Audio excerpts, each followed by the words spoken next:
Values Education 7, Quarter 4, Learning Competency 2B, na ipaliliwanag na ang pamilya bilang gabay sa pagpili ng mga mabuting pinuno sa komunidad at bayan ay sandigan ng mga matibay at wastong batayan sa pagkilatis o pag-alam sa mga mabuting katangian ng lider na maglilingkod sa bayan. Batay sa nagdaan nating aralin, napag-usapan natin ang mahalagang papel ng ating pamilya sa pagpili ng mabuting pinuno ng komunidad. Tinalakay din natin na ang isang mabuting pinuno ay mahalaga sapagkat malaki ang magagawa niya upang magdulot ng positibong epekto sa pag-unlad ng komunidad. Tulad ng isang kapitan ng barko, ang mabuting pinuno ay dadalhin ang kanyang mga nasasakupan patungo sa kapayapaan, kaunlaran at kapanatagan kahit magdaan man sila sa matitinding bagyo ng pagsubok. Hindi rin niya pababayaan na sila ay mapahamak sa daan ng paglalakbay. Upang madali nating makilala ang ganitong uri ng pinuno, pag-uusapan natin sa araw na ito kung ano-ano ba ang katangiang taglay ng isang mabuti at mahusay na pinuno ng komunidad. Batay sa isang artikulo ng Wake Forest University, narito ang 10 katangiang taglay ng isang mahusay at mabuting pinuno ng komunidad. Una, self-awareness. Ang isang mabuting pinuno ay may malinaw na pangunawa sa sarili at sa kanyang mga kakayahan. Nauunawaan niya ang sariling kalakasan at kahinaan upang magamit ito sa tamang paraan. Bukas siya sa feedback at patuloy na hinuhubog ang sarili upang maging mas mabisa sa pamumuno. Halimbawa, isang punong barangay ang kumonsulta muna sa kanyang konseho bago gumawa ng desisyon dahil alam niyang may kahinaan siya sa aspetong pinansyal. Ikalawa, eagerness to learn and adapt. Ang isang mahusay na pinuno ay bukas sa bagong kaalaman at ideya upang mapabuti ang kanyang pamumuno. Nakikinig at isinasaalang-alang niya ang mga opinyon ng iba upang matugunan ang pangangailangan ng komunidad. Handa siyang umangkop sa pagbabago at humarap sa mga hamon ng may positibong pananaw. Halimbawa, isang alkalde ang nagsaliksik at nag-aral tungkol sa renewable energy solutions matapos maranasan ng kanilang bayan ang matinding brownout. Ikatlo, empathy. Nauunawaan at nirerespeto ng isang mabuting pinuno ang damdamin, opinyon at pangangailangan ng iba. Lumilikha siya ng inklusibong kapaligiran kung saan bawat isa ay napakikinggan at binibigyang halaga. Nakikibagay siya sa sitwasyon ng komunidad upang makagawa ng mas mabisang solusyon sa mga suliranin. Halimbawa, isang konsehal ang personal na bumisita sa mga nasalanta ng bagyo upang marinig ang kanilang hinaing at matugunan ang kanilang pangangailangan. Ikaapat, honesty and integrity. Ang isang mahusay na pinuno ay tapat sa kanyang salita at kilos.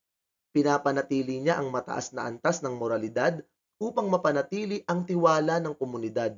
Ginagawa niya ang tama kahit walang nakakakita at inuuna ang kapakanan ng iba bago ang sariling interes. Halimbawa, isang mayor ang tumangging tumanggap ng suhol mula sa isang negosyante upang mapanatili ang patas na patakaran sa negosyo sa kanilang bayan. Ikalima, dedication. Ang isang mabuting pinuno ay walang sawang naglilingkod para sa ikabubuti ng komunidad. Hindi siya sumusuko sa harap ng pagsubok at patuloy na nagsusumikap upang makamit ang layunin ng pamayanan. Naniniwala rin siya sa kahalagahan ng serbisyo publiko bilang bahagi ng tunay na pamumuno. Halimbawa, isang kapitan ng barangay ang patuloy na lumilibot sa gabi upang tiyakin ang kaligtasan ng kanyang nasasakupan kahit pagod na siya. Ika-anim, service. Inuuna ng isang mabuti at mahusay na pinuno ang kapakanan ng komunidad kaysa sa sariling interes.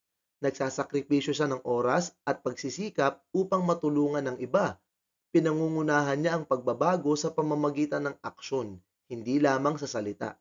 Halimbawa, isang gobernador ang sumama sa paglilinis ng ilog upang ipakita ang kanyang malasakit sa kalikasan at hikayatin ang mga mamamayan na makilahok din. Ikapito, interpersonal skills. Mahusay sa pakikipag-ugnayan sa iba ang isang mabuting pinuno upang mapanatili ang pagkakaisa sa komunidad. Marunong siyang makinig, makipag-usap, at makipagkasundo upang makahanap ng solusyon sa mga suliranin. Ginagamit niya ang tamang paraan ng komunikasyon upang maipaabot ang mensahe ng malinaw. Halimbawa, isang lider ng komunidad ang nagsagawa ng dialogo sa pagitan ng dalawang nag-aaway na grupo upang maiwasan ang karahasan. Ikawalo, forward thinking. Ang isang mahusay na pinuno ay may malinaw na layunin at estratehiya upang mapabuti ang kinabukasan ng komunidad. Nakikilala niya ang mga problemang maaaring lumitaw at naghahanda ng solusyon para dito. Binibigyang halaga niya ang pangmatagalang epekto ng mga desisyon at aksyon na ginagawa. Halimbawa, isang alkalde ang nagsulong ng tree planting program upang maiwasan ang pagbaha sa kanilang lungsod sa hinaharap. Ikasyam, intelligence. Hindi sapat na ang isang mabuting pinuno ay may kakayahan lamang umunawa sa damdamin at pangangailangan ng iba. Kailangan siya ay maging matalino rin. May malalim siyang pag-unawa sa mga isyong panlipunan at may kakayahang humanap ng epektibong solusyon. Gumagamit siya ng lohikal at makatwirang pag-iisip sa pagharap sa mga hamon ng pamumuno. Halimbawa, isang mambabatas ang gumamit ng datos at pagsasaliksik upang makagawa ng epektibong batas para sa kahirapan. At ikasampu, motivation. Ang isang mabuting pinuno ay nagbibigay ng inspirasyon sa iba upang maging bahagi ng pagbabago. Nakapagpapalakas siya ng loob ng iba upang kumilos para sa ikabubuti ng komunidad. Nagpapakita rin siya ng positibong halimbawa na maaaring tularan ng iba.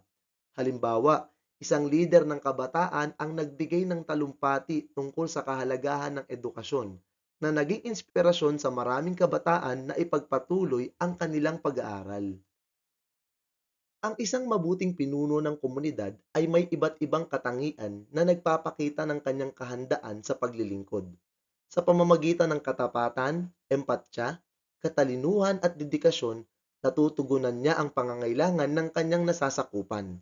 Ang pagpili ng tamang lider ay mahalaga upang matiyak ang maayos at makatarungang pamamahala. Ang bawat isa ay may papel sa pagtataguyod ng mabuting pamumuno sa ating komunidad. Ngayon ay pagnilayan ninyo ito. Sino sa mga namiminuno sa inyong komunidad ang nagpapakita ng mga katangiang ating napag-aralan? Pagsasanay.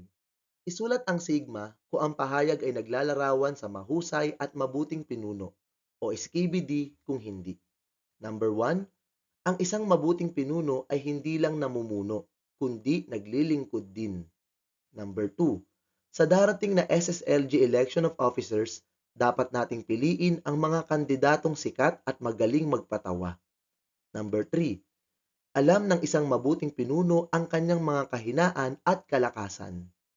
Number 4, isa sa mga katangian ng isang mabuting pinuno ay ang pagkakaroon ng kahusayan sa pakikisalamuha at pag-unawa sa damdamin at pangangailangan ng iba.